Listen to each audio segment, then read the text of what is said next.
జీవితమే నా సందేశం ఆ మాట అనగలిగే స్థాయి ఎందరికి ఉంటుంది? ఈరోజు నేను కలిసి కాఫీ తాగబోతున్న వ్యక్తికి ఆ స్థాయి ఉన్నారు. నా గర్వం అదే సార్. ఇంత సింప్లిసిటీ ఎలా సాధ్యపడుతుంది సార్? బహుశా నా రక్త కణాల్లో ఉందేమో అది. నాకు వచ్చిన చాలా అవార్డులు రివార్డుల కంటే కూడా ఎవరైనా ఇలాంటి మాట అన్నప్పుడు నాకు భారతరత్న 10 వచ్చినంత ఆనందపడతాను నేను. రాజ్ కుమార్ గారికి పాడే అవకాశం వచ్చిందా అండి? ఇది కాదు గొప్ప విషయం. రాజ్ కుమార్ గారు నాకు పాడారు. జేసుదాస్ గారి ప్రయాణం మీ ప్రయాణం దాదాపు ఒకే కాలంలో జరిగింది. అంటే మీ మధ్య పోటీ ఉందా? కొన్నాళ్ళు చెప్పడానికి నేను ఇబ్బంది పడేవాడిని. మిగతా వాళ్ళు కోపం వస్తుందేమో. పెద్ద సంగీత విద్వాంసులు, సంప్రదాయ సంగీతం పాడేవాళ్ళు సినిమా పాటను చాలా చిన్నతనంగా చూస్తారు. అది సరికాదు. సినిమా పరిశ్రమలో ఎవరికి ఫేవర్ చేయరు. ఇళయరాజా నన్ను పోషించడానికి నాకు అవకాశం ఇవ్వగలరు. మీరు అనుకుంటున్న ఈ హీరోలందరూ ఇప్పుడు నా చేత ఎందుకు పాటించుకోవట్లేదు? ఇది నేను కంప్లైంట్గా చెప్పట్లేదు, నేను కెమెరా వంక చూసి చెప్తాను.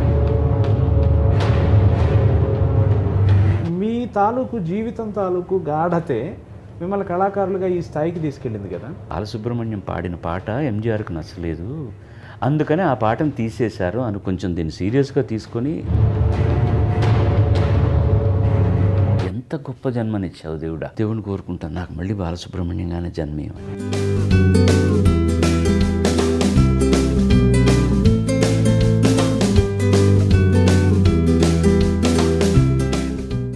నమస్కారం. కాఫీ విత్ యమునా కిషోర్ ప్రోగ్రాంకి స్వాగతం. ఈరోజు మనం కలుసుకున్న వ్యక్తిని గురించి చెప్పే ముందు నేను ఒక విషయం మీతో పంచుకోవాలనుకుంటున్నాను. నా జీవితమే నా సందేశం అని మహాత్మా గాంధీ అన్నారు. ఆ మాట అనగలిగే స్థాయి ఎందరికి ఉంటుంది? ఖచ్చితంగా ఈరోజు నేను కలుసుకోబోతున్న వ్యక్తికి, ఈరోజు నేను కలిసి కాఫీ తాగబోతున్న వ్యక్తికి ఆ అర్హత, ఆ అనుభవం, ఆ స్థాయి ఉన్నారు. My guest is simply doctor SP Balasubrahmanyam గారు. నమస్కారం సార్. నమస్కారం అండి. ముందు రాగానే ఇంత భయపెట్టేయకూడదు మనుషుల్ని.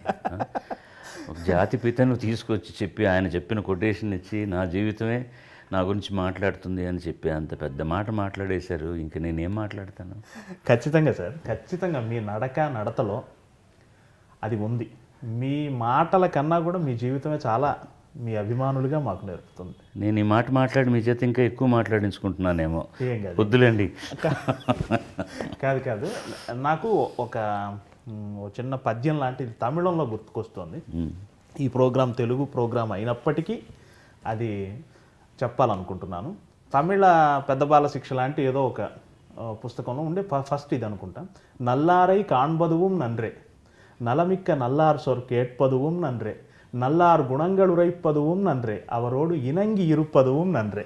అది మీ గురించే రాసి ఉంటారేమో అబ్బా అని. ఎందుకంటే చెప్తున్నాను, కొందరు ఏమి చేసినా బాగుంటుంది. ఎలాగో చెప్పనా అండి, అధరం మధురం, వదనం మధురం, హసితం మధురం, వసితం మధురం, ఏమి చేసినా అందంగా ఉంటుందంటారే. నిజంగానే చెప్తున్నాను, మీరు మాట్లాడితే అందంగా ఉంటుంది, పాడితే అందంగా ఉంటుంది, మీతో సమయం గడిపినా అందంగా ఉంటుంది. ఇందులో ఏమీ అతిశయోక్తి లేదు.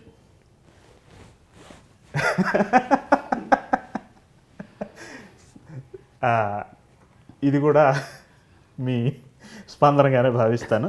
సో మనం యాజ్ యూజువల్ కాఫీ తాగుతూ కొన్ని ప్రశ్నల్లోకి వెళ్ళిపోదాం. కొన్ని ప్రశ్నలు ఏమన్నా అపరిపక్వంగా ఉన్నా నన్ను దయచేసి మన్నించండి. నాకు తోచినవి, నాలాంటి అభిమానుల మనస్సులో ఉన్నవి వాళ్ళందరి తరపున నేను మిమ్మల్ని అడుగుతున్నాను. ముఖ్యంగా అండి, మీ నుంచి అందరం మేము ఎక్కువ మా అభిమానులు మాట్లాడుకునేది, ఇంత సింప్లిసిటీ ఎలా సాధ్యపడుతుంది సార్? ఇప్పుడు ప్రతి కళాకారునికి జీవితంలో కొంత సాధించగానే ఎక్కడో ఒక చోట కొంచెం అభిజాత్యమో అంతకు మించిన ఒక భావన ఏర్పడుతుంది. 60 ఏళ్ళు గడిచిపోయింది సింగింగ్లో, అయినా అదే సింప్లిసిటీ, రోజు రోజుకి అదే, అంత ఎలా చెప్పాలి, అంత తనను తాను తగ్గించుకున్నవాడు హెచ్చింపబడు, అంత ఎలా లో ప్రొఫైల్ మెయింటైన్ చేస్తూ అలా ఎలా ఉండగలుగుతున్నారు? ఇప్పుడు ఎక్కువగా కనపడే వాటిని గురించి ఏమైనా ఆలోచించి కాస్త తక్కువగా ఉన్నది చూసి ఇది ఎలా సాధ్యం అనుకోవడం అన్నమాట ఇది. ఎందుకంటే చాలామంది నాలా ఉండేవాళ్ళు ఉన్నారు. మీరు అన్నట్టు నేను ఉన్నాను అనుకుందాం. నాలా ఉండేవాళ్ళు చాలామంది ఉన్నారు, కానీ నాలా లేని వాళ్ళు చాలామంది ఉంటారు. ఈ సంఖ్యాపరంగా ఇది లెక్క తీస్తే కానీ ఎవరు ఎంతమంది ఇందులో ఉన్నారు, ఎంతమంది అందులో ఉన్నారని తెలియదు, కానీ అది ఎక్కువ కనపడుతుంది.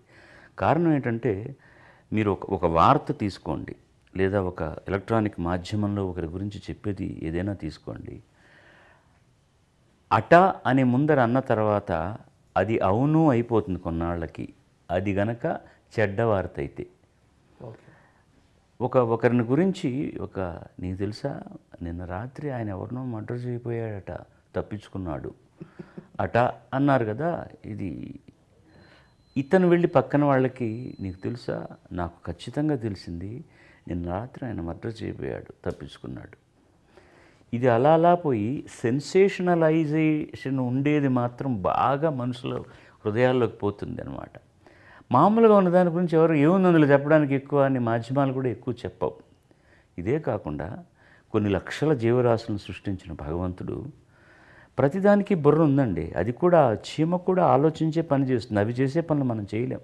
అది మోసే బరువు దాని శరీరానికంటే కొన్ని వందల రెట్లు ఎక్కువ ఉన్నా కూడా మోస్తుంది.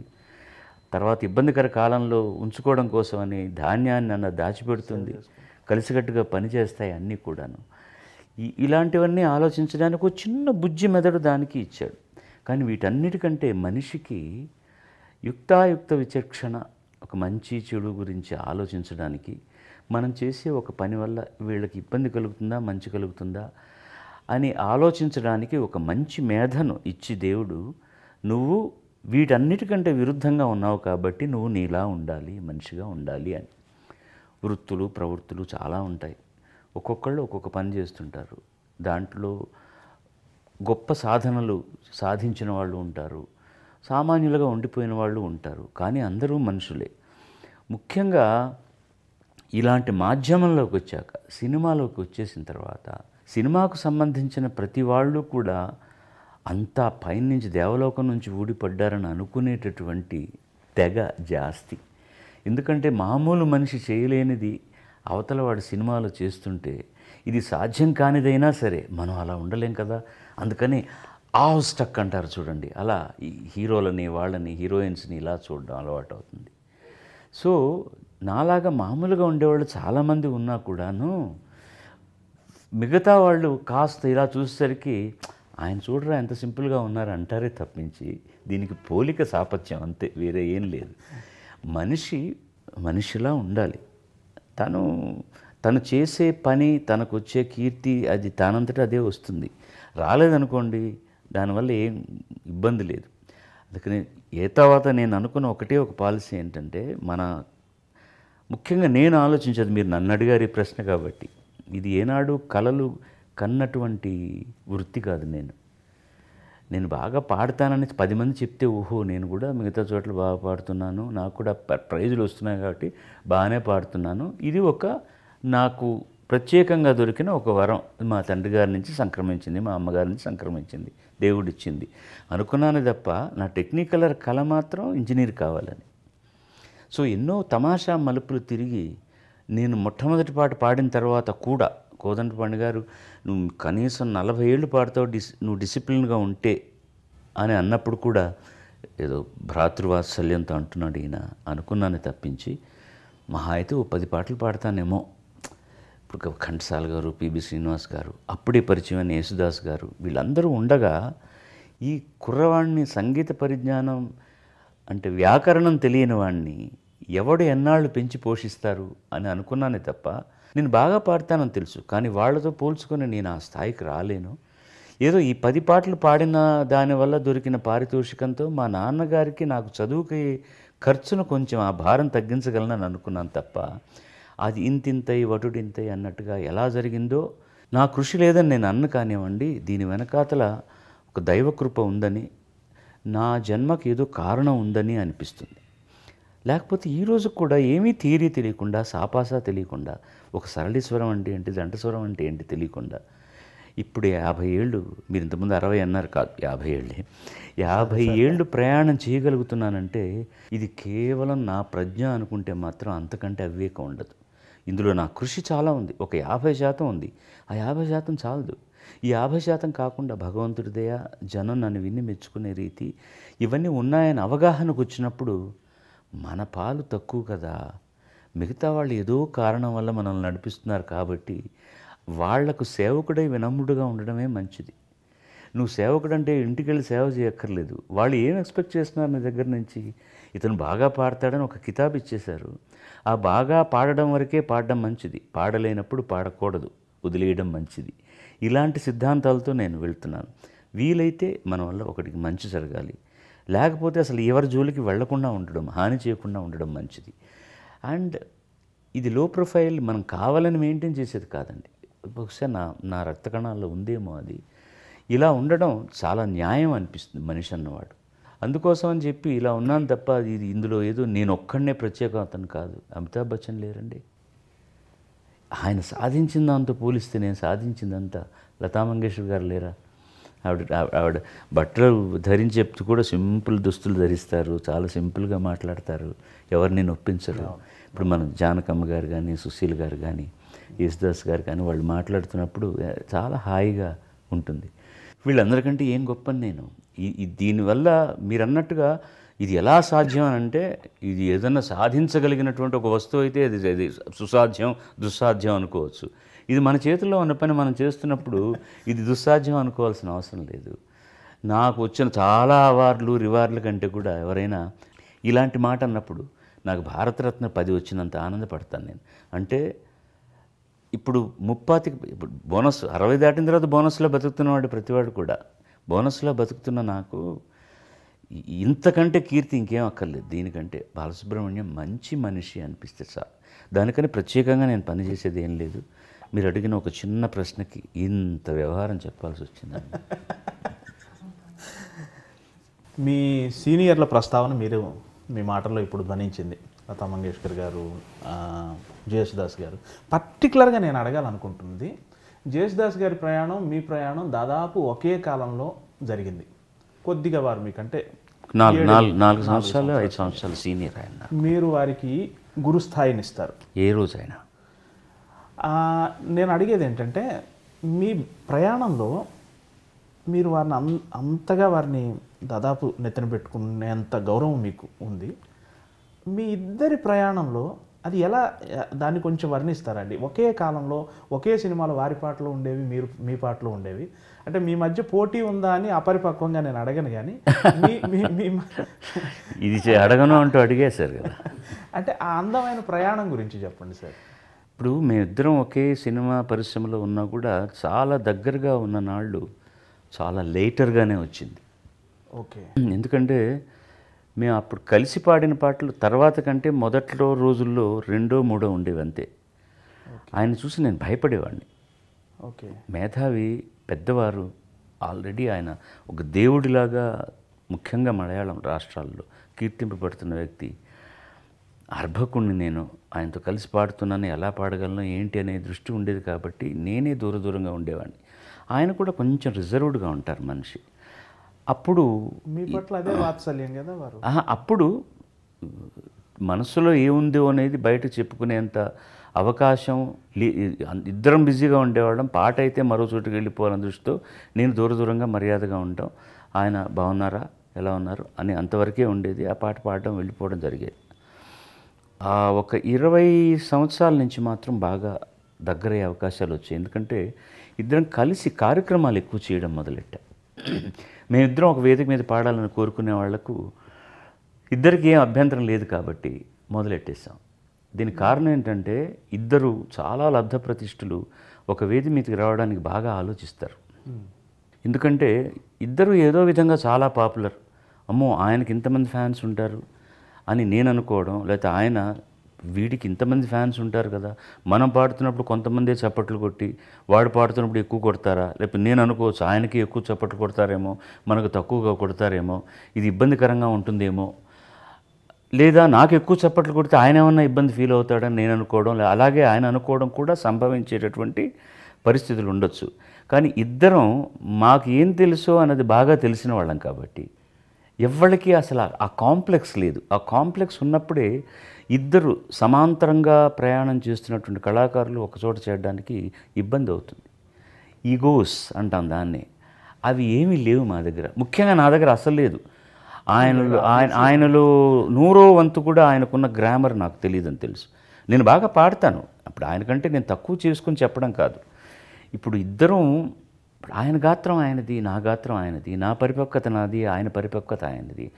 ఆయనకున్న ఎక్స్ట్రా క్వాలిఫికేషన్ ఏంటంటే ఆయనకు సంప్రదాయ సంగీతం మీద మంచి పట్టు ఉంది. వేదిక మీద ఆ కచేరీలు కూడా అద్భుతంగా చేయగలరు. నేను చేయలేను, నాకు తెలుసు, గొడవే లేదు నాకు. నేను సినిమా పాటలు ఆయన పాడినంత బాగా పాడడానికి నేను ప్రయత్నిస్తాను, నాలాగా పాడడానికి ఆయన ప్రయత్నిస్తాడు. అక్కడ నేను పాడుతున్నప్పుడల్లా ఆయనలాగా పాడాలని నేను ఆలోచించను, నేను ఆయన పాడుతున్నప్పుడు వాళ్ళలా పాడాలని ఆలోచించాం. పాట బాగా పాడాలని ఆలోచిస్తాం. మాకు వచ్చే పాటలు మాకు ఇచ్చేవాళ్ళు కూడా ఈ పాట అది యేసుదాస్ గారు పాడితే బాగుంటుంది, ఇది బాలు పాడితే బాగుంటుంది అని రావడం వల్ల ఆనందంగా పంచుకున్నాం, ఆనందంగా పాడేశాం. తర్వాత ఒక సంఘటన ముఖ్యంగా జరిగింది ఏంటంటే, మేము ప్యారిస్లో ఒక కచేరీ చేస్తున్నాం. ఎప్పుడు మా వదిన గారు ఆయన శ్రీమతి ఆయనతో ట్రావెల్ చేసేవారు. ఆ ఒక్క కార్యక్రమానికి రాలేదు. నేను నా భార్య వెళ్ళాం. ఒకే హోటల్లో పక్క రూములు. ముఖ్యంగా నేను వెజిటేరియన్ కావడం వల్ల, శాకాహారిని కావడం వల్ల బయట ఊర్లోకి వెళ్ళినప్పుడు భోజనం ఇబ్బంది అవుతుందని ఓ చిన్న కుక్కరు, మా ఇళ్లలో ఉన్న పచ్చళ్ళు పుళ్ళు అవి ఇవిను, బియ్యం ఎక్కడన్నా దొరుకుతుంది, కూరగాయలు ఎక్కడన్నా దొరుకుతాయి. పొద్దున ఎక్కడో మార్కెట్లో కొనుక్కోవడం, హోటల్లో ఆ కుక్కర్ పెట్టుకొని చేసుకొని పెరుగు దొరుకుతుంది, హోటల్ మీద డిపెండ్ కాకుండా తినడం. Very good. ఆయన నాన్ వెజిటేరియన్ తింటారు ఆయన. సో ఆయన 8 గంటల కార్యక్రమం 7ంటికి హోటల్ నుంచి వెళ్తూ ఆ కార్యనిర్వాహకులకు ఆయనకి ఏం కావాలో చెప్పి నా రూమ్లో ఉంచండి, ఆ టైంకి హోటల్లో దొరుకుతుందో లేదో అని చెప్పవలసినని చెప్పారు. మాకు ఆ ఇబ్బంది లేదు కాబట్టి మాకేం అక్కర్లేదే, చేసుకుందాం అన్నాం. 11:30కు కార్యక్రమం అయిన తర్వాత వచ్చాం. మంచి చలికాలం. ఆయన గుడ్ నైట్ అబ్బాయి అన్నారు, రూమ్లోకి వెళ్ళిపోయారు. నేను గుడ్ నైట్ అన్నగారు అని మా రూమ్లోకి వచ్చాం. వచ్చి కూర్చుని అప్పుడు ఒక హాఫ్ అన్ అవర్లో వంట అయిపోయింది. ఆ పక్క రూమ్ తలుపు ఎవరు తట్టినట్లేదే అని నాకు, ఎందుకంటే ఈజీగా వినపడుతుంది. ఆయనకి ఎవరన్నా భోజనం తెచ్చిచ్చేవాళ్ళు ఉన్నారా లేదా, ఎవరు రాలేదని అర్థమైపోయింది. ఆయనకు ఫోన్ చేసి డిస్టర్బ్ చేయడం ఎందుకని, నేను ఆ కార్యక్రమం నిర్వాహకుడి నంబర్ నా దగ్గర ఉంది కాబట్టి ఆయన్ను అడిగితే, మేము చెప్పామండి ఎవరికోను అని నీళ్ళు నవ్వులుతున్నాడు. నాకు అర్థమైపోయింది, మర్చిపోయారు వీళ్ళు, అక్కడ భోజనం పెట్టలేదు అని. నేను మా ఆవిడ కలిపి ఒక 4 ముద్దలు ఈ పొడివి అవి కలిపి ఒక ప్లేట్లో నేను రూమ్ సర్వీస్ అని తలుపు తట్టాను. ఆయన ఆల్రెడీ నిద్రపోతున్నారు. తలుపు తీశాడు. ఎన్నప్పా ఎందుకు ఈ టైంలో వచ్చి తలుపు తట్టుతున్నావు, రూమ్ సర్వీస్ అంటున్నావు ఏంటి అన్నాడు. లేదు అన్నగారు, మీ తలుపు ఎవరు తట్టినట్లేదు, మీకు భోజనం వచ్చిందో లేదో. మర్చిపోయినట్టున్నారు, ఏం చేస్తాం, మంచినీళ్ళ దగ్గర పడుకున్నాను అన్నాడు. మీకు నచ్చుతుందో లేదో ఏదో ఇక్కడ చేసుకున్నాం అంటే, ఆయన అది తింటూ కళ్ళ నిండా జలజల కళ్ళనీళ్ళు కారాయి. జీవితంలో ఆకలంటే బాగా తెలిసిన వాడిని, చాలా కష్టపడి వచ్చాను, ఎన్నో దేవాలయాలు తిరిగాను, అందరూ దేవుళ్ళ మీద పాడాను, ఇంత చక్కటి ప్రసాదం నాకు జీవితంలో ఎప్పుడూ దొరకలేదు నాయన అన్నారు. ఆ రోజు నుంచి నాకు ఇంకా బాగా దగ్గరై, నా తమ్ముళ్ళ కంటే ఎవరు ఎక్కువ మొట్టమొదటి వాడేవాడంటే బాలసుబ్రహ్మణ్యం. ఈయన ప్రతి సభలో చెప్తారు అది ఆయన. అప్పటి నుంచి మేము ఇంకా దగ్గరగా. అంతకు మునుపు ఒక వృత్తిరీత్యా ఆయన ఒక మంచి పాట పాడితే, ఇంత మంచి పాట మనకు దొరకలేదే నేను అనుకుంటాను కాబట్టి అది నాకు తెలుసు. అలా నా పాట గురించి ఆయన అనుకున్నారో లేదో తెలియదు. కానీ ఇద్దరికీ ఒకళ్ళ మీద ఒకళ్ళకి మంచి గాయకులు అన్న ఒక మర్యాద ఉన్నది. అది ఆ సౌభ్రాతృత్వం ఇంకా ఎక్కువగా పరిమళించడానికి ఈ సందర్భం ఉపయోగపడింది. ఆయన మా నాన్నగారు దాదాపు 20 సంవత్సరాలు ఉంచావృత్తి చేసి త్యాగరాజ ఆరాధనోత్సవాలు నెల్లూరులో చేసేవారు. పోయిన సంవత్సరం 50 సంవత్సరం. మా నాన్నగారు పరమపదించి 25 ఏళ్ళ పైన అయింది. ప్రతి సంవత్సరం నేను ఒక గాయకుడిని గాయనిమణిని అక్కడికి తీసుకెళ్ళి పాడించడం ఆనవాయితీ. ఈ పోయిన సంవత్సరం అడగంగానే ఆయన వచ్చారు, ఒక్క పైసా తీసుకోకుండా ఆయన వచ్చి ఆ వేదిక మీద నేను ఆయనకు సాష్టాంగంగా ఆయన కాళ్ళకు మొక్కాలని నా కోరిక. మా నాన్నగారు ఇచ్చిన వేదిక అది. ఆయన చలించిపోయారు. నా మీద గౌరవం ఉందని తెలుసు, ఇంతమంది నువ్వు పెద్దవాడి రా, ఎందుకు నా కాళ్ళకు దండం పెడతా, నేను పెద్దవాడిని, మీరు నాకంటే పెద్దవాళ్ళు కాబట్టి మీ కాళ్ళకు దండం పెట్టడం తప్పులేదు అని ఆయనకు ఒక జ్ఞాపిక ఇచ్చాం. మా నాన్నగారు మొట్టమొదట ప్రారంభించినప్పుడు ఆ వేదిక మీద మొట్టమొదటి పాడినవారు చెంబై వైద్యనాథ భాగవతార్, యేసుదాస్ గారి గురువు గారు. ఆ బొమ్మ చూసి ఆయన చాలా కదిలిపోయి, మా గురువుగారు ప్రారంభించిన వేదిక మీదకి నేను రావడానికి 50 ఏళ్ళు పట్టిందన్నమాట అన్నారు. అంటే ఎంత సంస్కారం ఉన్నవాడు. సో ఆ బేసిక్ సంస్కారం ఉన్నప్పుడు ఏ విధమైన ఇబ్బంది రాదండి మనుషులు, మీరే హాయిగా జరిగిపోతుంది. ఒకవేళ ఇప్పుడు మీరు అన్నయ్యని గురించి అడిగారు కాబట్టి నేను చెప్పాను, మిగతా ఎవరైనా అటు ఇటుగా ఉన్నా కూడా నేను చాలా సర్దుకుపోతాను. వాళ్ళే వీడు ఇంత మంచివాడు ఏంట్రా వీడితో మనం ఇలా పోటీ పెట్టుకున్నాం అనుకునే స్థితికి వచ్చేస్తారు. చాలామంది అలా అయ్యారు. చాలామంది నా మీద విమర్శలు చేసి చివరిదాకా అలా ఉన్నవాళ్ళు ఉన్నారు. నేను దాన్ని పట్టించుకోను. ముందు నాకు తెలియాలి నేను చేస్తుంది కరెక్టా కాదా అని. నేను సరిగ్గా ఉన్నాను అనుకున్నప్పుడు మిగతా వాళ్ళు ఏమనుకుంటే నాకేంటి. నన్ను ఎక్కువగా నన్ను పొగడొద్దని అనేవాళ్ళని, తెగనాడే వాళ్ళ గురించి కూడా నేను పట్టించుకోను. ఈ బయటి ఊళ్ళకి లేదా బయట దేశాలకు వెళ్ళినప్పుడు మీకు ఇటువంటి ఇబ్బందులు ఎదురవుతూ ఉంటాయి కదండి నిర్వాహకుల నుంచి? చిన్న చితగా జరుగుతాయండి, వాళ్ళు మనుషులే, ఏదో మా జరుగుతుంది. వల్లే మీకు ఒక ఇబ్బంది జరిగింది. వీలుంటే ఈ ఇంటర్వ్యూ సందర్భంగా నేను క్షమాపణ కూడా చెప్పుకోవాలనుకుంటున్నాను. ఒకసారి మైసూర్లో మనం షూట్ చేస్తున్నప్పుడు ఆ రోజు భోజనం రాలేదు. మనం ఎక్కడ రామనగర జిల్లాలో మేల్కోటలో షూట్ చేస్తున్నాం. బహుశా అదే మన మొట్టమొదటి రైట్ షూట్. అయితే ఆ రోజు భోజనం రాలేదు, ఏదో బండి ఆగిపోయింది మైసూర్లో. ఆగిపోతే నేను మీ దగ్గరకు వచ్చి చాలా భయంగా చెప్పాను, సార్ భోజనం కొంచెం లేట్ అవుతుందేమోనండి. ఏం పర్వాలేదండి, 2 అరటిపళ్ళు ఉన్నా చాలు అన్నారు మీరు.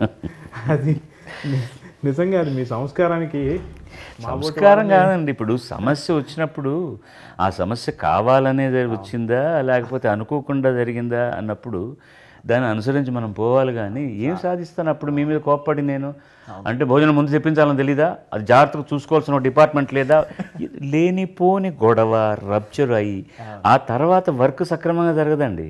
మీ మీద నా కోపమే పనిచేస్తూ ఉంటుంది, మీరు నన్ను నిర్లక్ష్యం చేశారన్న భావనే నాలో ఉంటుంది. అందంగా జరగాల్సిన ఒక క్రియేటివ్ ఆర్ట్ చండాలం అయిపోతుంది.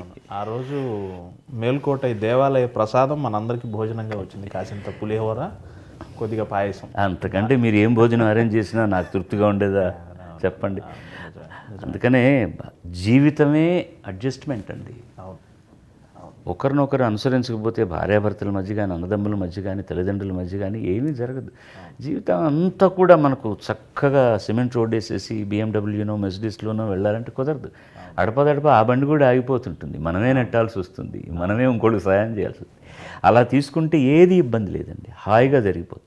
అవును, ఇటువంటి మంచి అభిప్రాయాలు మీ నుంచి వస్తాయి అని నాకు తెలిసే నేను ముందు నా జీవితమే నా సందేశం అనగలిగే అర్హత ఉన్న వ్యక్తిని కలుస్తున్నాం అన్నాను. ఓకే, ఇది 10 మంది కనుక ఇది నన్ను నమ్మి, అది ముఖ్యం.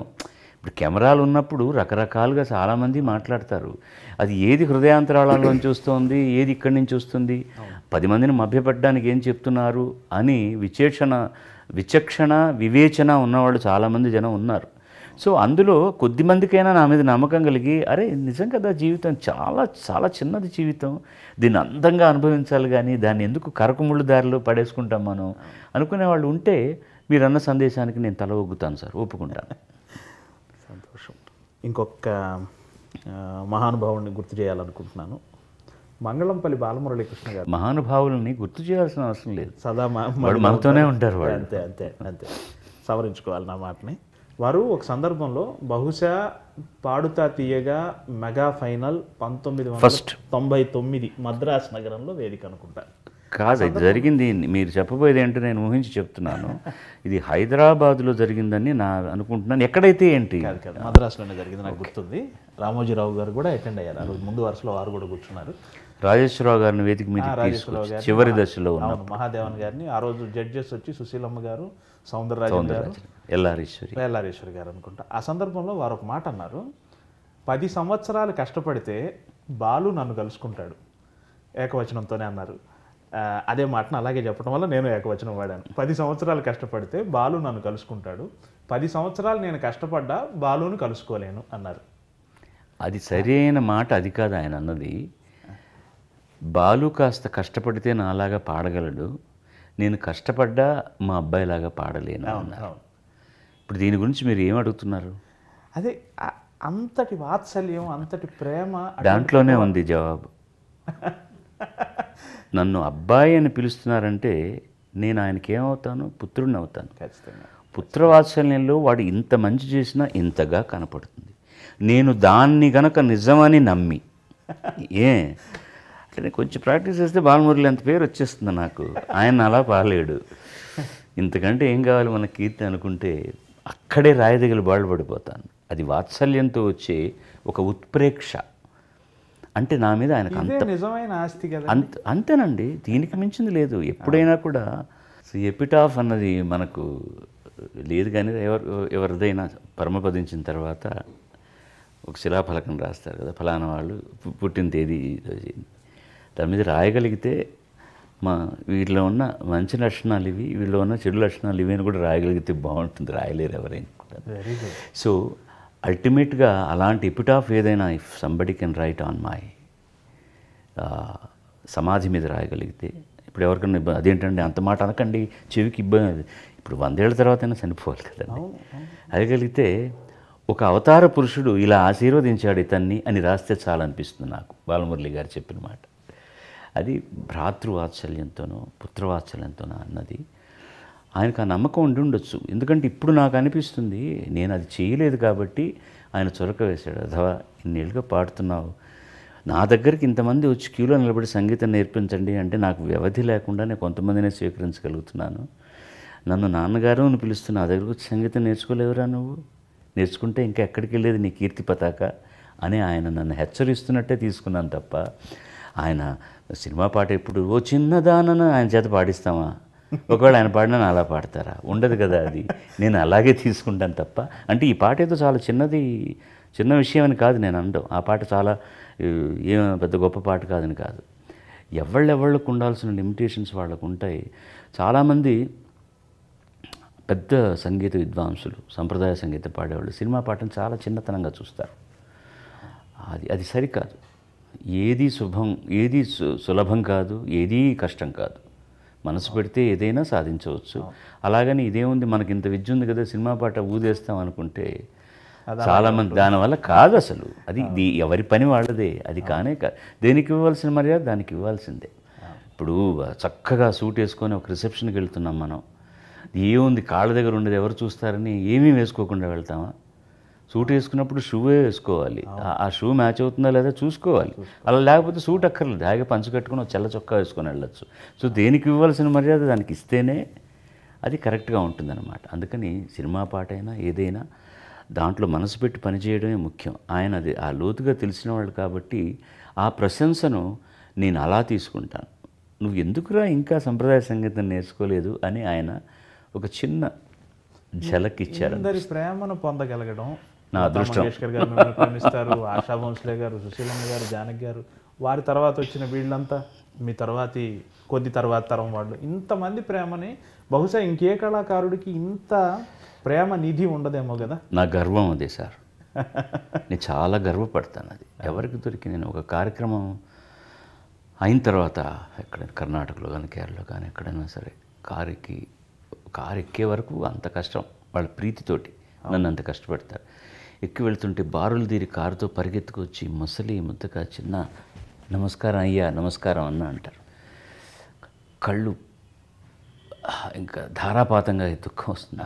ఎంత గొప్ప జన్మనిచ్చావు దేవుడా, కానీ ఎంత కష్టాన్ని ఇచ్చావు దేవుడా, వీళ్ళ రుణాన్ని ఎలాగే తీసుకోగలను. నేను వాళ్ళకంటూ వైయక్తికంగా ఏమి చేయలేదే. నా వృత్తి నేను చేస్తుంటే నేను చేస్తున్నదంతా వాళ్ళ కోసమే అనుకుని పడిగాపులు పడి, మొన్న అయితే శ్రీలంకలో మేము ఈ వరల్డ్ టూర్ చేస్తున్నాం. ప్రతి నెల ఒక్కొక్క దేశానికి వెళ్తాం. అంతకు మునుపు 2 రోజులు బాగా ఎండ కాసింది. ఆ రోజు సాయంత్రం మా కార్యక్రమానికి ముందు ఒక అరగంట కేకే గారు వచ్చి కొన్ని హిందీ పాటలు పాడాలని, విపరీతమైన వర్షం. పాప ఆయనకు మొదలుపెట్టక తప్పదు, చేస్తున్నారు. నేను నా క్యారవాన్లో ఉన్నాను. అంత దీర్ఘంగా అంత లోతుగా నేను ఎప్పుడు భగవంతుని ప్రార్థించలేదు. సరే వర్షం చినుకుల్లాగా జరుగుతోంది. నేను బయట నన్ను రమ్మన్నారు, వెళ్దామండి అంటే, జనం ఉన్నారా అన్న. ఉన్నారు సార్ అన్నారు. నేను వేదిక ఎక్కగానే వర్షం ఆగిపోయింది. జనాలు పిల్ల జల్ల గొడుగు పట్టుకున్నారు, కుర్చీలు పెట్టుకున్నారు, చుట్టుపక్కల చెట్ల కింద ఉన్నారు. వచ్చిన 7,000 మందిలో ఒక 500 మంది వెళ్ళిపోయి ఉంటారేమో కుదరదని. అప్పటి నుంచి రాత్రి 12 గంటల వరకు కార్యక్రమాన్ని చూశారు. ఎంత ఆనందపడ్డారు, కన్నీళ్లు పెట్టుకున్నారు, కేరింతలు కొట్టారు. 12:05కు వేదిక దిగుతుంటే కుంభద్రోణ వర్షం మొదలైంది. ఏమనుకోవాలి దీన్ని, వాళ్ళ ప్రేమ ప్రకృతిని కూడా శాసించింది అని అనుకుంటాను. ఎస్. సో దాని మీద అంత గౌరవం ఉన్నప్పుడు నా దిగులల్లా ఒకటే. ఇప్పుడు మామూలుగా ప్రతి ఒక్కళ్ళు జన్మరాహిత్యాన్ని కోరుకుంటారు. నాకు ఈ జన్మ చాలు మనిషిగా నాయన, ఇంకెప్పుడు నీ దగ్గర అక్కడికి వెళ్తామో ఉంటామో లేదో తెలియదు, కానీ జన్మరాహిత్యం కోరుకుంటారు. నాకు చాలా జన్మలు కావాలని కోరుకుంటాను నేను. అది ముఖ్యంగా వీరశైవుల్లో ఎక్కువగా ఉంటుంది. అవును, వీరశైవుల్లో చాలా ఎక్కువ ఉంటుంది. ఆ లింగాన్ని చేతిలో పెట్టుకొని అభిషేకం చేస్తూ, ఇది చాలట్లేదు నాకు ఈ సంతోషం స్వామి, మళ్ళీ మళ్ళీ నాకు ఇవ్వు, ఇంకా నీ సేవలో నేను తరించాలి, జన్మలు ఇవ్వాలని. నేను ఆ ఆధ్యాత్మిక చింతనతో కాకుండా ఇంతమంది రుణం తీర్చుకోవాలంటే నేనేం చేయగలను? ప్రతి ఇంటికి గడపకు వెళ్ళి నేను సాష్టాంగ నమస్కారం చేయలేను.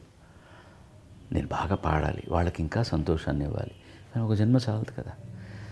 దేవుని కోరుకుంటాను నాకు మళ్ళీ బాలసుబ్రహ్మణ్యంగానే జన్మేయమని. దీంట్లో మళ్ళీ ఒక చిన్న లంకి ఉంది. నేను ఇంకో జన్మలో బాలసుబ్రహ్మణ్యంగా పుట్టినా వీళ్ళందరూ మళ్ళీ పుడతారా ఇలాగే? వాళ్ళు ఆ రుణాన్ని తీసుకుని అలాగే వెళ్ళిపోతారు. వీళ్ళందరూ కూడా పుట్టాలి, నేను పుట్టాలి. ఇది సాధ్యం అవుతుందా లేదో తెలియదు, కానీ అంటే అంత గంభీరమైనటువంటిది నా కోరిక. ఎందుకు వినయంగా ఉండడానికి అవకాశం లేదండి. ఏమి చేసుకున్నాం మనం, నాకు ఇప్పుడు కూడా అర్థమైపోతుంది గుండె. ఎంత ప్రేమ, ఎంత గౌరవం, ఎంత మంచి జన్మిచ్చాడు దేవుడు. మీరు చెప్తుంటే ఇక అసలు మాటలే లేవు. ఒకటి మటుకు తెలుగు వాడినైనా కానీ నేను ఒక్క కమెంట్ చేయాలనుకుంటున్నానండి. మీ అభిమానులందరిలో కూడా కన్నడ ప్రజల అభిమానం అతి తీవ్రమైందండి. కొన్నాళ్ళు చెప్పడానికి నేను ఇబ్బంది పడేవాడిని. మిగతా వాళ్ళు కోపం వస్తుందేమో, అందరూ నన్ను ముద్దుగా చూసుకుంటున్నారు, ఎందుకు వీళ్ళ దగ్గర అంటే మేము కాదా అని. ఎందుకంటే నేను ఫేస్బుక్లో ఇండియా గెలవగానే బ్రావో ఇండియన్ టీమ్ అని నేను పెట్టగానే అందరూ సంతోషంగా పెడుతూ ఎవరో ఒకరు మీకు క్రికెట్ అయినా గేమ్ లేదా, ఇంకా మన junior hockey team world cup గెలిచారు అది పెట్టాను, అది ఆయన చూడలే. ప్రతి వాళ్ళు మనిషి అన్నవాడికి ఎప్పుడు ఇందులో ఎక్కడన్నా ఇబ్బంది ఉందా, నెగటివిటీ ఉందా అని ఆలోచిస్తారు తప్ప, అరే వీళ్ళు బాగా ఆడారు మన అన్నాను కానీ మనం కూడా చప్పట్లు కొడదామని ఆలోచించరు. అంటే వీళ్ళనా గొప్ప, వాళ్ళు కాదా, అలా నెగటివ్గా ఆలోచించే వాళ్ళు చాలామంది ఉంటారు. ఇప్పుడు మీరు అన్నట్టుగా అది చెప్పడానికి కొన్నాళ్ళు నేను సంశయించేవాడిని, కానీ ఇప్పుడు వీటికి నేను చాలా అతీతున్నాను. ఎందుకంటే కొన్ని ఉన్నటువంటి శృంఖలాలన్నీ మెల్లమెల్లగా తెంచుకుంటూ నేను విశ్వమానవుడిని అవుతున్నాను. అలాంటప్పుడు చెప్పకుండా ఉంటే అవతల వాళ్ళకి ద్రోహం చేసిన వాడిని కూడా అవుతాను. కారణం ఏంటో నాకు తెలియదు. ఇప్పుడు నన్ను తెలుగు వాళ్ళు ప్రేమిస్తారు, తమిళీయులు ప్రేమిస్తారు, మలయాళీలు ప్రేమిస్తారు, అండ్ నార్త్లోనూ ప్రేమిస్తారు. కానీ ఈ కన్నడిగులు కాదు, ఆ పిచ్చి ఏమిటో తెలియదండి. నేను రోడ్లో నిలబడి ఆ బస్సు కింద పడిపోంటే వాడు నమస్తే గురువు అని వెళ్ళి పడిపోతాడు. అవును, ఖచ్చితంగా. అది ఎందుకో నాకు తెలియదు, కారణం ఏంటో. అన్ని మంచి పాటలు ఇచ్చారు. ఎవరన్నా అంటే వాళ్ళు చాలా భాషా ప్రియత్వం ఎక్కువగా ఉన్నవాళ్ళు, వీరశైవులు కూడా ఎక్కువగా అక్కడే ఉన్నారు.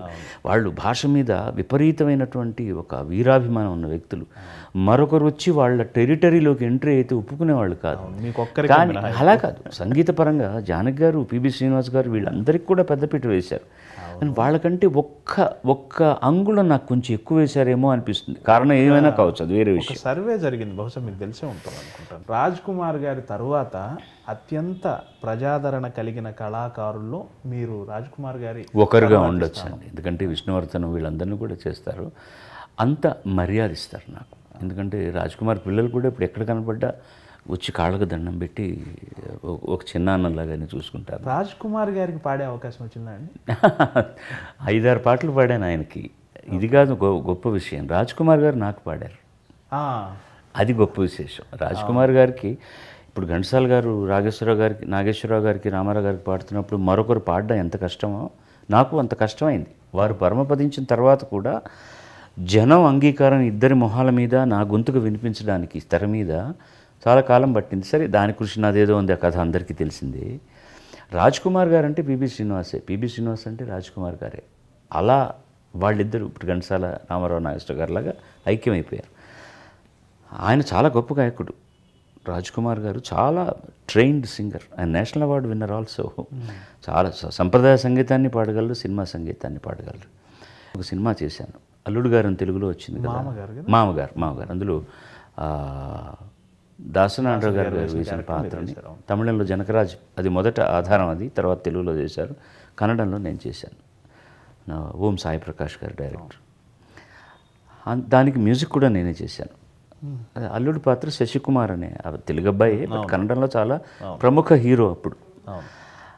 నేనేమన్నా అంటే డైరెక్టర్ తోటి, అతనికి 3 పాటలు ఉన్నాయి, ఈ పాత్ర నేను ధరిస్తున్న పాత్ర కూడా 2 పాటలు ఉన్నాయి, నేను అతనికి పాడి నాకు పాడుకోవడం న్యాయం కాదు, నా పాటలు నేను పాడుకుంటాను, అతనికి రాజేష్ లాంటి మంచి సింగర్స్ ఉన్నారు, అతని చేత పాడిస్తామంటే ఒప్పుకున్నారు. నిర్మాత ఒప్పుకున్నాడు, దర్శకుడు ఒప్పుకున్నాడు. కానీ ఆ అబ్బాయి ఒప్పుకోలేదు, శశికుమార్. నాకు మీరేం చేస్తారో నాకు తెలియదు, నేను మీ గొంతు పెరిగిన వాడిని, మీరు సడన్గా ఇప్పుడు నాకు నేను వేరే వాళ్ళ చేత పాడిస్తుంటే నేను ఒప్పుకోను, నేను ధర్నా చేస్తాను, నాకు మీరే పాడాలి. వెళ్ళిన తర్వాత ఎట్లా నచ్చ చెప్పండి అయ్యా అన్నాను డైరెక్ట్. లేదు సార్, మూర్ఖుడు సార్, వింటం లేదు సార్ అతను అన్నాడు. సరే అయితే నేనే అతని దారికి వస్తాను, అతని పాటలు నేను పాడతాను, నా పాటలు ఇంకెవరు పాడాలి, అంత మంచి పాటలు ఉన్నాయి, నా అదృష్టం బాగుంటే రాజ్ కుమార్ గారిని అడుగుదాం అని అనుకొని ఆయన్ని నేను అడిగాను, ఎట్లా అడిగాను. ఆయన, మహాప్రభు మీరు చాలా మీకంటూ ఒక పెద్ద సేనే ఉంది ఇక్కడ, మీరు మీరు చాలా బాగా యాక్ట్ చేస్తున్నారు కూడాను, మీరు ఇంత బాగా పాడుతూ మీకు వేరే గాత్రం నేను పాడితే రేపు వాళ్ళు ఒప్పుకోలేదంటే మాత్రం నా పరువు పోతుంది, మీ పరువు పోతుంది, మీరు అసలు గాయకుడు, నేను యాక్టర్ అయ్యే గాయకుడు అయ్యాను, మీరు గాయకులే యాక్టర్ అయ్యారు.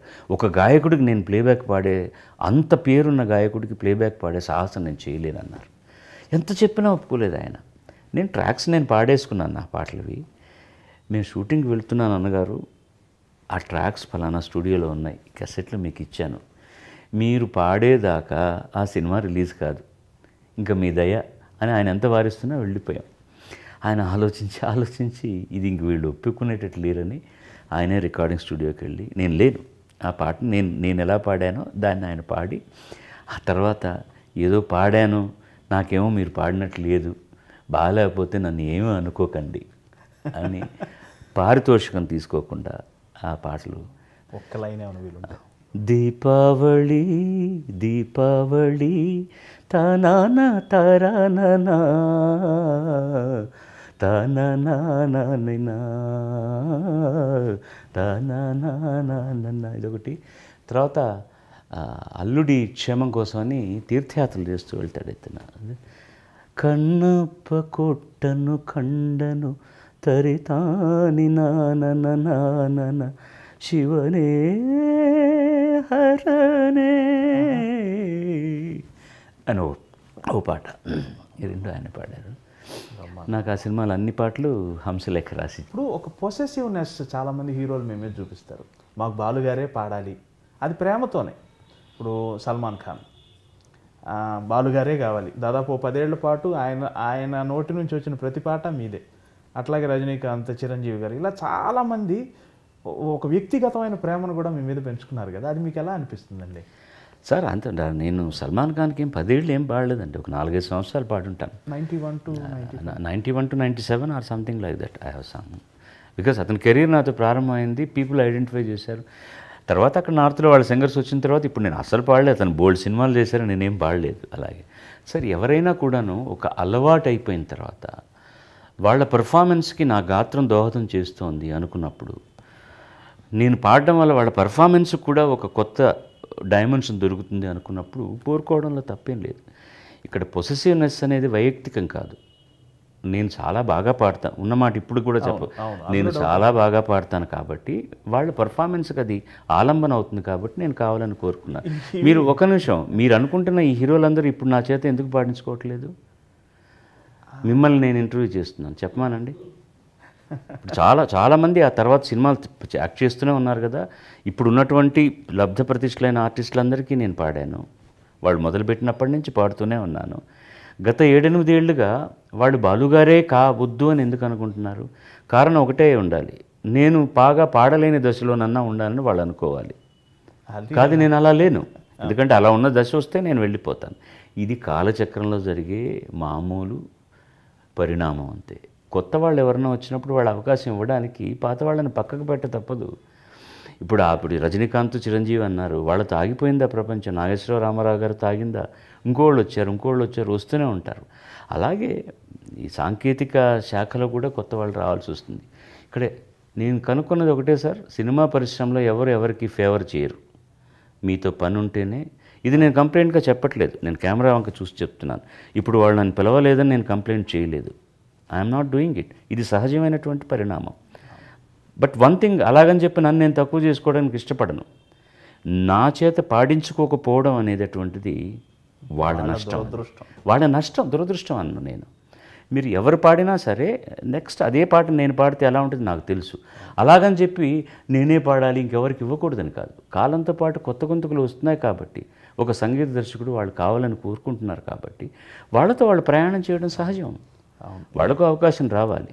But I want to ascertain, ఒక పాయింట్ చెప్పదలుచుకుంది ఏంటంటే, నేను గతంలో వాళ్ళకి ఎలా పాడగలిగానో ఇప్పుడు కూడా అలా పాడగలను. ఇప్పుడు నేను పాడలేకపోవడానికి కారణం ఏంటంటే ఈ కాలంతో వచ్చేటటువంటి ఒక పరిణామం. అది సహజంగానే తీసుకోవాలి. కాబట్టి నన్ను వీళ్ళు పిలవట్లేదే, నేను పనికిమాలిన వాడినా అనుకోవాల్సిన అవసరం లేదు. But I can definitely say, అది నేను వాళ్ళకు పాడకపోవడం మాత్రం వాళ్ళకు డెఫినెట్గా మైనస్ పాయింటే. అది కూడా నేను ఒప్పుకోకపోతే ఇంకెందుకంటే నేను బాలసుబ్రహ్మణ్యం మీకోసం ఎంజీఆర్ గారు లాంటి వారు ఓ 2 నెలల పాటు, అది మీరు చాలా మొగ్గ దశలో ఉన్నప్పుడే మీకోసం 2 నెలలు ఆగిన చరిత్ర ఉంది. ఆయిరం నిలవేవా. దానికి కారణం మీకు తెలుసు. వీడు పాడకపోతే నా పాటకు నాకు పెర్ఫార్మెన్స్ కుదరదని అనుకునే దశ కాదు. అప్పుడు కాదు, ఎలా ఉంటుందో ఆయనకు తెలియదు. జనంలోకి వచ్చే మొట్టమొదటి పాట ఎలా ఉంటుందో తెలియదు. మీరు అడిగిన ప్రశ్నలోనే సమాధానం ఉంది. అప్పటికి నేను ఇంతవరకు తమిళంలో 1, 2 పాటలే పాడున్నవాడిని. దానికి కారణం ఏమిటంటే, నేను చెప్పాను మీకు, చాలామంది ఇంటర్వ్యూలో చెప్పుంటాను, తెలుగు ఈ సందర్భంలో కూడా అది నేను చెప్పాలి.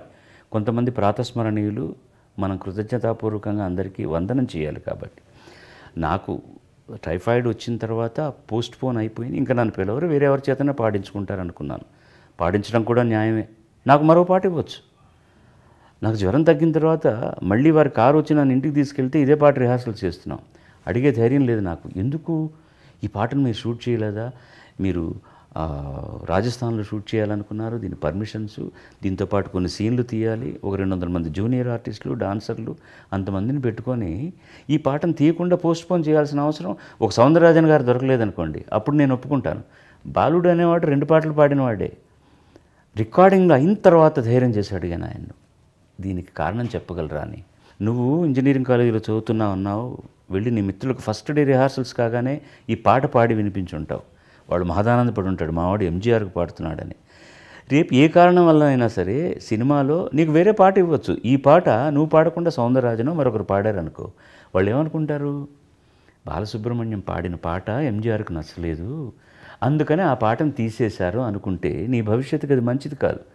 అందుకని నీకోసం నేను షూటింగే పోస్ట్ పోన్ చేసి ఆ పాట నీ చేతే రికార్డ్ చేస్తున్నాను. ఎంతమందికి ఉంటుందండి ఇది? ఇది ఆయన గొప్పతనం తప్ప కావాలని కోరుకోవడం. అప్పుడు నేనేదో ఇంకొక 15 సంవత్సరాలు అయిన తర్వాత ఈ పాట బాలువే పాడాలని అనుకోవడంలో అర్థం ఉంది. నేను ఇంకా అసలు ప్రూవే కాలేదు అప్పటికి. అది ఆయన సంస్కారానికి నిదర్శనం. ఇప్పుడు ఇక్కడ జరుగుతుంది. మీరు ఇంతకుముందు అడిగిన క్వశ్చన్కి ఏంటంటే, ఇది కాల పరిణామంలో వచ్చేటటువంటి సహజమైనది. కొత్త వాయిస్లు వస్తే వాళ్ళకి ఇవ్వాలని అనుకోవడం, అది మ్యాచ్ అవుతుందా లేదా, వాళ్ళు ఎలా పాడుతున్నారని కూడా ఆలోచన లేదు ఇప్పుడు. ఎందుకంటే ఒక పాట పట్ల ఉండేటటువంటి అవగాహన, ఒక పాట తయారు చేసే తీరు, రికార్డ్ చేసే తీరు, పిక్చరైజ్ తీరు అన్నీ కూడా మారిపోయాయి ఇప్పుడు. అందుకని దాని గురించి మనం ఏం బాధపడాల్సిన అవసరం లేదు. నాకు వచ్చే పాట నాదైతే పివి శ్రీనివాస్ గారు చెప్పినట్టు గానే గానే పే లిఖా హై గానే వాలేకి నామ్. ఆయన ఎంత అందంగా చెప్పారు. ప్రతి పాట మీద, ప్రతి బియ్యపు గింజ మీద ఎలా రాసి ఉంటుందో ఎవడు తినాలని, ప్రతి పాట కూడా ఎవరికి సంబంధించిందో, ఎవరికి చేరాలనో దేవుడు రాసి పెట్టే ఉంటాడు.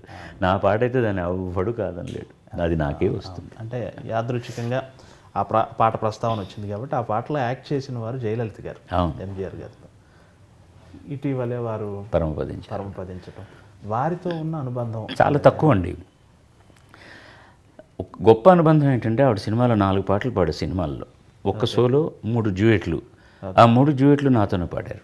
అలాగా మొన్న దుబాయ్లో మేము ఆవిడ పరమపదించిన తర్వాత ప్రోగ్రాం చేస్తున్నప్పుడు వారి కోసం కాస్త ప్రార్థన చేసి మొట్టమొదటి పాట వారితో నేను కలిసి పాడిన పాటతోనే మొదలెట్టాం అనమాట. అలాగే ఆవిడకి ఒక ట్రిబ్యూట్ లాగా. సో అక్కడ ఆ రికార్డింగ్ థియేటర్ వరకు పరిచయం. ఎప్పుడైనా ప్రయాణం చేస్తున్నప్పుడు ప్లేన్లో కనపడితే ఎలా ఉన్నారు, బాగున్నారా అని అడగడం వరకే.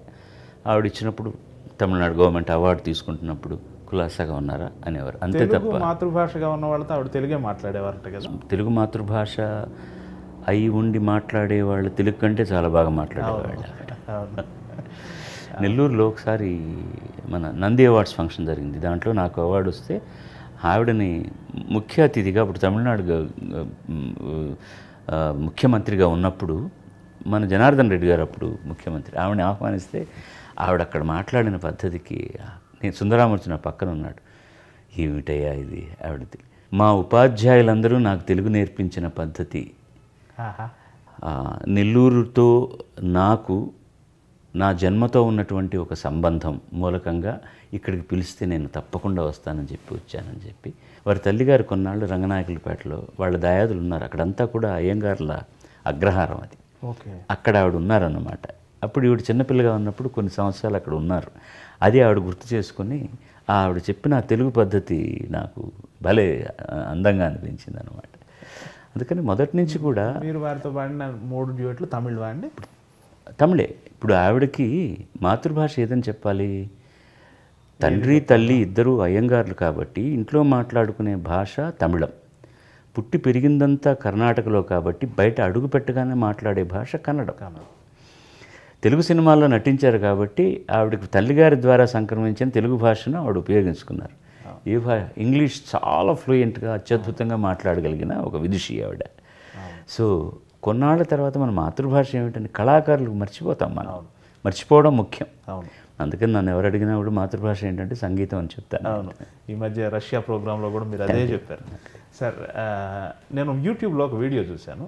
మీరు జాఫ్నాలో హెలికాప్టర్ ఆర్ చాపర్ దిగుతూ ఉంటే మీరు గంగా అమరన్ గారు ఒక జన ప్రవాహం లాగా వచ్చి మిమ్మల్ని స్వాగతించడం. బహుశా మీరు జాఫ్నా ఫస్ట్ టైం వెళ్ళారు, వెరీ ఫస్ట్ టైం అండి. శ్రీలంక వెళ్ళి ఉంటారు కానీ జాఫ్నా శ్రీలంకలో ఎక్కువసార్లు కొలంబో అలాంటి చోట్ల కార్యక్రమాలు జరిగాయి కానీ గత 30 ఏళ్ళుగా వెళుతూ రావడం జరుగుతుంది. ఈ ఇబ్బందికరమైన పరిస్థితులు అక్కడ సివిల్ వార్ జరుగుతున్న సందర్భంలో వెళ్ళడం అనేటువంటి 15 ఏళ్ళుగా జరగలేదు. అది ఎలా అనిపించింది అంతా? అది ఇవన్నీ అండి జీవితంలో చాలా మనం ఎవరమని తెలియజేస్తాయి. మనం చేస్తున్న పనికి ఎంతమంది స్పందిస్తున్నారు, కారణం ఏమిటి అని ఆలోచించినప్పుడు జన్మ సార్థకమైంది అనిపిస్తుంది.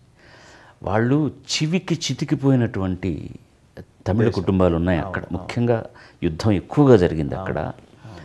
అక్కడి నుంచి రెక్కలు తగిన పక్షుల్లాగా ఒంటి రెక్కతో ఎగిరి ఎక్కడెక్కడో దేశాంతరాల్లో వెళ్ళిపోయి వాళ్ళ బతుకుతున్న వాళ్ళు, వాళ్ళ తాలూకు ఉండిపోయిన వాళ్ళు, మళ్ళీ తిరిగి వచ్చిన వాళ్ళు అక్కడ ఉంటూ సాంస్కృతిక కార్యక్రమాలకు దూరం అయిపోయారు. ఒక రేడియో టెలివిజన్ తప్ప వాళ్ళకు వైయక్తికంగా ఆర్టిస్టులను చూసే అవకాశం రాలేదు. దానికి బోల్డ్ కారణాలు వచ్చాయి. ఒక్కోసారి ఎవరన్నా వెళ్దామన్నా కూడాను ఇంకా తమిళీయులకు అక్కడ రావాల్సినటువంటి గౌరవం రాలేదు కాబట్టి ఎవరు వెళ్ళకూడదని ఆంక్షలు విధించిన కొన్ని సంస్థలు ఉన్నాయి. ఇలాంటివి జరుగుతున్న సందర్భంలో వాళ్ళకి దొరకలేదు. ఈసారి కూడా నేను వెళ్తున్నప్పుడు కొంతమంది మీరు వెళ్ళొద్దండి, ఇది ప్రభుత్వం, వాళ్ళకి మేము చాలా మంచి చేస్తున్నామని అడ్వాంటేజ్గా మాట్లాడడానికి మీ కార్యక్రమం దోహదం అవుతుందంటే నేను ఒకటే చెప్పాను, నేను ఇవన్నీ ఆలోచించట్లేదు. ఇప్పటికీ 3 నెలల నుంచి పబ్లిసిటీ జరుగుతోంది. It's a sold out show. ఆ టికెట్లు కొనుక్కున్న తమిళీయులు ఎవరైనా ఒక్కరైనా సరే నాకు ఒక ఉత్తరం రాసి మీరు రావద్దు సార్ అని అంటే నేను వెళ్ళను. లేకపోతే ఎంతమంది నన్ను నియంత్రించినా నేను వెళ్ళి తీరుతానన్నాను. నేను వెళ్ళిన దానికి కారణం కనిపించింది. ఎందుకంటే కొలంబో నుంచి దాదాపు 6 గంటల ప్రయాణం బై రోడ్ వెళ్ళాలి. టైం సేవ్ చేయడం కోసం నా కోసం హెలికాప్టర్లో తీసుకెళ్ళారు. అది కూడా ఒకసారి వెళ్ళడానికి మధ్యలో అనురాధపురంలో దిగి రీఫ్యూయల్ చేసుకోవాలి, మళ్ళీ వెళ్ళాలి. జనం వాళ్ళు ఎక్కడో ఒక సెక్యూర్డ్ ఎయిర్పోర్ట్లో దించుతారు నన్ను అని అనుకున్నాను తప్ప ఇప్పుడు ఒక పెద్ద స్కూల్ ఉంది అక్కడ. ఆ స్కూల్లో తప్ప హెలిప్యాడ్ ఉండడానికి అవకాశం లేదు. పైనుంచి చూస్తున్నప్పుడు ఇంత జనం ఉన్నారు కదా, పోలీసులు ఉన్నారు కనపడుతున్నారు, కాకి యూనిఫామ్ నియంత్రిస్తారనుకున్నా. దిగి వెళ్ళే వరకు ఆగారు, ఎందుకంటే చాపర్ కాబట్టి వాళ్ళకు భయం ఉంటుంది. ఇక ఆ తర్వాత ఏ పోలీసులను నియంత్రించలేకపోయారు, కట్టుదిట్టం చేయలేకపోయారు. పట్టున్నారు, ముద్దు పెట్టుకుంటున్నారు, తాకుతున్నారు, ఏడుస్తున్నారు, అన్నీ చేస్తున్నారు. నేను ఇలా వెళ్ళిపోయాను. మిగతా వాళ్ళు ఏదో కర్రలు తీసుకొచ్చి అది ఇదే వదలండి అది ఇది అంటున్నారు. నేను ఏం పర్వాలేదు లేండి సార్, ఎవరు మీద పడి తొక్కారు నన్ను అని అలా వెళ్ళి కారు ఎక్కబోతూ కారు మీదకి ఎక్కి అందరికీ నమస్కారం పెట్టి వెళ్ళాను. వాళ్ళు profusely they apologize to me, the security కానీ మిగతా వాళ్ళందరూ కానీ మేమేం చేయలేకపోయాం సార్ మీకేమన్నా ఇబ్బంది కదని చాలా ఎంజాయ్ చేశానయ్యా. నేనేమిటో నాకు చెప్పారు వాళ్ళు. నేను ఇవాళ రావడానికి కారణం ఏంటో నాకు బాగా తెలిసింది. నేను రావడం వల్ల వాళ్ళు ఎంత ఆనందపడుతున్నారో తెలిసింది. ఇంతకంటే కావాల్సిన అవసరం లేదని. సముద్రం బ్యాక్డ్రాప్గా ఉంటుంది స్టేజి, ముందర సముద్రం, అంత జనం ఉన్నారు, అంత బాగా ఎంజాయ్ చేశారు. ఎంత ఆనందం వస్తుందండి ఇది కదా ముఖ్యంగా. ఇప్పుడు కుర్రతనం పొగరలో ఉన్నప్పుడు ప్రోగ్రాం చేసినప్పుడు జనం రావడం, మన రాత్రి ఇంకో ఊరు వెళ్ళడం, ప్రయాణాలు చేయడం. ఇప్పుడు ఇంకా వాళ్ళ కోసం పాడగలగడం, వాళ్ళు రావడం, ఆనందించడం మన ప్రొఫెషన్కి, మన వృత్తికి ఒక పరమార్థం దొరికింది అనిపిస్తుంది. ఎక్కడున్నా వాళ్ళు మనవాళ్ళే కదా సార్. అయ్యా, భారతీయులు అందరం. అవును, సుష్మా స్వరాజ్ ఒకసారి పార్లమెంట్లో అంటున్నారు, సిర్ఫ్ సీమా పార్ హై వే లోగ్ ఇసీలియే హమ్ ఉన్కో ఛోడే కదా. మరి ఇప్పుడు మొన్న వరకు కలిసే ఉంది. గొయ్యి తీసి ఇలా లాగి అవతల పెట్టేయలేదు కదండి పాకిస్తాన్ కానీ, శ్రీలంకన్ కాలుతో తన్ని నీళ్ళలో దూరంగా నెట్టేయలేదు కదా. నేను చిన్నప్పుడు రాస్తున్నప్పుడు భారతదేశపు నైసర్గిక స్వరూపము ఎల్లలు అంటే ఉత్తరమున హిమాలయము, దక్షిణమున శ్రీలంక, పడమట అరేబియా సముద్రము, ఉత్తరమున బంగాళాఖాతము అని చెప్పుకున్నాను తప్పించి ఇప్పుడు పాకిస్తాన్ లేని చోటుని ఎక్కడా చెప్పలేదు. అదే గుండె బరువు ఎక్కుతుందన్నమాట. ఇప్పుడు ఆ నైసర్గిక రూపాన్ని చూస్తుంటే వాళ్ళు విడిగా ఉండొచ్చు, ఇది రాజకీయపరమైన తేడా తప్ప జనాల్లో కూడా అది లేదండి. మనం ఏదో క్రికెట్ వచ్చినప్పుడు రాజకీయం గురించి మాట్లాడతాం కానీ వాళ్ళు రావడాలు, ఆనందపడ్డాలు, సంగీతం వినడాలు, సినిమాలు చూడాలు అన్నీ జరుగుతాయి. ఇది కేవలం ఒక రాజకీయానికి సంబంధించిన వివక్ష అంతే. పాకిస్తాన్లో మీకు ఎంతమంది అభిమానులు ఉన్నారు? అదే మీరే చెప్పారు. నూర్జహాన్ ఒకసారి ఒక ఇంటర్వ్యూలో మీ గురించి ఆ దేశపు మల్కియా తరన్నం అని బిరుదు ఆవిడకి, అంటే సంగీత సామ్రాజ్ఞి అని. ఆవిడ లతా మంగేష్కర్నే అన్నారు అలాగా. ఆవిడ ఏ లడక అచ్చాగారా ఆయన ఒక్కటి చాలదు, అంతకంటే ఏం కావాలి. ఒకసారి నేను హ్యాంబర్గ్లోనే ఎక్కడో రోడ్డు మీద వెళ్తుంటే ఒక అతను నన్ను దాటి వెళ్ళి మళ్ళీ వెనక్కి వచ్చి ఆపు ఎస్పీ బాలసుబ్రహ్మణ్యం అయినా అన్నాడు. నేను ఎక్కడో బాంబే నుంచో గుజరాత్ నుంచో ఉన్నాడని, హిందీ భారతీయుడని అవును అన్నాను నేను. సరే ఏదో కాదర్ ఖాన్ అని ఏదో చెప్పాడు. నేను I'm from Peshawar, I'm so మీ అంటే చాలా ఇష్టం, మీ పాటలు చాలా ఇష్టం అన్నాడు. గుండె ఉప్పం కదండి, ఎందుకు కాదు. సంగీతానికి వెళ్ళలు లేవు, రాజకీయానికి వెళ్ళలు ఉన్నాయంటే. ఖచ్చితంగా. ఇక్కడ విషయం ఏంటంటే ప్రతి రాజకీయ నాయకుడు పార్టీలకు అతీతంగా మిమ్మల్ని అభిమానిస్తారు ఒక కళాకారుడిగా. ప్రధానంగా నేను ప్రస్తావించదలుచుకుంది ఏంటంటే మోడీ గారికి మీ పట్ల ప్రత్యేకమైన అభిమానం ఉంది. మరి బహుశా మీరు ఆ విశేషాలు పంచుకుంటారో లేదో నాకు తెలియదు కానీ స్వచ్ఛ భారత్కి ఆయన ఏరి కోరి మిమ్మల్ని బ్రాండ్ అంబాసిడర్గా పెట్టారు సౌత్ నుంచి. ప్లస్ నేను విన్నది ఏంటంటే ఆయన మీ కళ పట్ల కూడా చాలా అనురక్తి ప్రదర్శిస్తారు, మీ పట్ల చాలా ప్రత్యేకమైన అభిమానం అని విన్నాము. ఇది కొంచెం ఈ నిజానికి కాస్త దూరం అయిన అతిశయోక్తి ఇది. అలాగే ఆయన నా పట్ల మాట్లాడిన 2 ముక్కల వల్ల కానివ్వండి, ఏదైనా కానివ్వండి, ఆయన నాకు గౌరవం చూపిస్తున్నాను. గౌరవం ఉంది తప్ప అంత ఇంటిమసీ లేదు మా ఇద్దరి మధ్య. ఇప్పుడు ఇక్కడ చాలామంది బ్రాండ్ అంబాసిడర్లు నేను ఒకడిని. దానికి కారణం ఆయన మాత్రమే కాదు, ఇక్కడ ఉన్నటువంటి వాళ్ళని అడిగి ఎవరైతే దానికి మర్యాద ఉంటుందో అడగడం, వెంకయ్యనాయుడు గారు లాంటి వాళ్ళు సంప్రదించినప్పుడు ఫలానా వాళ్ళని చెప్పడం నాకు వచ్చింది. కానీ ఆయన ఏరుకోరి నన్ను పెట్టలేదు దానికి. ఆయన నా పట్ల చూపించిన గౌరవానికి ఒకే ఒకసారి సందర్భంలో ఆయన కలుసుకున్నాను, నిదర్శనం అదే. పోయిన సంక్రాంతి సందర్భంలో మన నాయుడు గారు, వెంకయ్య నాయుడు గారు ప్రతి సంవత్సరం అక్కడ ఒక సంరంభం జరుపుతారు. దానికి అందరు రాజకీయ నాయకులు వస్తారు, పార్టీకి అతీతంగా అందరూ వస్తారు. అక్కడ ఉన్నటువంటి తెలుగు, తమిళ, కేరళ, కన్నడ సంఘాలకు సంబంధించిన వాళ్ళందరూ వచ్చి వాళ్ళ ఓ నృత్యం, ఓ పాట పాడడం జరుగుతుంది. ఆ సందర్భంలో తెలుగులో నేను చేసినటువంటి ఈ స్వచ్ఛ భారత్ గీతాన్ని విడుదల చేయడానికి మామూలుగా ముఖ్యమంత్రి గారు రారు, ఆయన ఎన్నో పనులు ఉంటారు. దీనికనే ఆయన రిక్వెస్ట్ చేస్తే వచ్చారు. ఆయన వచ్చి వేదిక మీద ఒకటే కుర్చీ, ఆయన ఎవరూ కూర్చోలేరు. వేదిక మీద కళాకారులు పర్ఫామ్ చేసి వెళ్ళిపోయేవారు. నాయుడు గారు మైక్ పట్టుకుని ఉంచుకుని వాళ్ళకు ధన్యవాదాలు చెప్పడం జరుగుతోంది. వచ్చిన వాళ్ళందరినీ ఆహ్వానించడం జరుగుతోంది. ప్రైమ్ మినిస్టర్ గారు వచ్చారు. నేను ఇంతకుముందు చీఫ్ మినిస్టర్ ప్రైమ్ మినిస్టర్ గారు వచ్చారు. వేదిక మీద ఆయనకు ఒక ఆసనం ఉంది, కూర్చున్నారు. కూర్చుని ఆయన మాట్లాడిన తర్వాత, ఆయన చాలా ముక్తసరిగా మాట్లాడిన తర్వాత, అందరికీ శుభాకాంక్షలు తెలిపిన తర్వాత ఇది ఆయన చేత విడుదల చేయించి అది ప్లే చేశారు. ఆయన నుంచుని ఉన్నారు, నేను నుంచుని ఉన్నాను. నేను ఆయన్ని అయిన తర్వాత ఆ ఉపస్థిత్ కీజియే అన్నాను నేను. ఆప్ బైఠి అన్నారు ఆయన. అక్కడ ఒకటే కుర్చీ ఉంది. ఈ లోపల గబగబా వెంకయ్యనాయుడు పురమాయంతో ఇంకో కుర్చీ తెచ్చి వేశారు. అయినా కూడా మీరు కూర్చోండి అన్నాను ఆయన్ని. పెహలే ఆప్ బైఠి అన్నారు. ఇంకొకసారి అన్నాను, మీరు పెద్దలు కూర్చోండి అని, దయచేసి కూర్చోండి అన్నారు. ఇంకా అంత చేయకుండా నేను కూర్చున్న తర్వాత ఆయన మాట్లాడి కూర్చున్నారు. పాట విన్నాం, ఎంత బాగుందో మీ అందరికీ తెలుసు. ఆయన 50 ఏళ్ళుగా పాడుతున్నారని చెప్పారు నాయుడు గారు.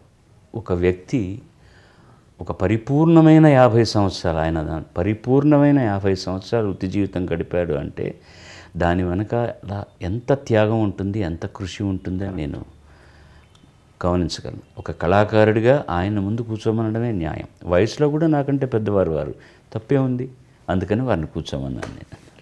సో దీన్ని బట్టి ఆయన సంస్కారం ఏమిటో మనకు అర్థమవుతుంది. ఇది తప్ప ఇంకా ఆయనతో నాకు ఏ విధమైనటువంటి అనుబంధం లేదు. నేను ఎప్పుడూ ఆయనతో వేరే విధంగా మాట్లాడింది లేదు. ఇదే జరిగింది అంతే. ఆ గౌరవం ఆయన ఇచ్చారు కాబట్టి గర్వపడుతున్నాను, సంతోషపడుతున్నాను. ఒక సందర్భంలో జావేద్ అఖ్తర్ లతా మంగేష్కర్ గారి గురించి ఒక మాట అన్నారు. She has invested her life to music. Yes, ఆవిడ తన జీవితాన్ని పెట్టుబడిగా పెట్టి, అత్యద్భుతమైనటువంటి ఒక నిర్వచనం లతా మంగేష్కర్కి. డబ్బు పెట్టుబడిగా పెట్టచ్చు, సమయం జీవితాన్ని పెట్టుబడిగా కదా. 13 సంవత్సరాలప్పుడు తండ్రి చనిపోగానే ఉన్న కుటుంబాన్ని బాధ్యత అంతా నెత్తిన వేసుకొని ఆవిడ యాక్ట్ చేయడానికి కూడా వెనుకాడకుండా చిన్న చిన్న పాత్రలు ధరిస్తూ కోరస్లు పాడుతూ చివరి వరకు జీవితాన్ని త్యాగం చేసింది. ఆవిడ ఇల్లాలు కాలేదు. అవును, అందరినీ నిలబెట్టి కుటుంబంలో ఉన్న ఒక్క తమ్ముడిని, మిగతా చెల్లెళ్ళందరినీ కూడా వాళ్ళని సుస్థిరంగా నిలబెట్టి అలా హాయిగా ఒక భీష్మాచార్యుల్లాగా 50 ఏళ్ల పరిపూర్ణ వృత్తి జీవితం అన్నారే. అవునండి, దీన్ని నేను అలాగే చూస్తున్నాను సార్. మీరు కూడా మీ జీవితాన్ని పెట్టుబడిగా పెట్టారు. కానీ సార్, ఇది నేను చేయవలసిన అగత్యం నాకున్న కారణం వేరే. మొట్టమొదటి నేను చెప్పాను కదా, 10 పాటలు పాడితే కానీ నేను 10 పాటల పైన పాడలేను అని. నా మీద వాళ్ళు చూపిస్తున్న దీన్ని నేను కొంచెం దీన్ని సీరియస్గా తీసుకొని దీంట్లో మనకి ఈ వృత్తిలో ఇంకా చదువులోకి వెళ్ళలేమని తెలిసిపోయింది కాబట్టి దీంట్లో నేను ఎంత దూరం వెళ్ళగలనో, ఎంత బాగా చేయగలనో చేయాలని కృషితో చేశాను. దానికి కొన్ని త్యాగాలు చేయాల్సి వస్తుంది. సంసార జీవితానికి దూరంగా ఉంటాం, పిల్లల్ని ఎదుగుదలను చూడలేము, ఇవన్నీ ప్రతి వాళ్లకు జరిగేదే. బట్ ఆవిడతో పోల్చడానికి మనకు అధికారం లేదు. ఆవిడ వృత్తిని స్వీకరించడానికి ముందరే బాధ్యత స్వీకరించాల్సి వచ్చింది. నాకు ఎవరైనా అవకాశం ఇవ్వండి, నేను వేషాలు కూడా వేస్తానంటే రోజుకు 2 రూపాయలు వచ్చినా కూడా కుటుంబం కోసం ఖర్చు పెట్టడానికి మొదలెట్టి ఆవిడ సంగీతం నేర్చుకుని ఇంకా ఎవరూ అలాంటి గాయనమని లేరు అన్నట్టుగా ఆవిడ తయారైంది.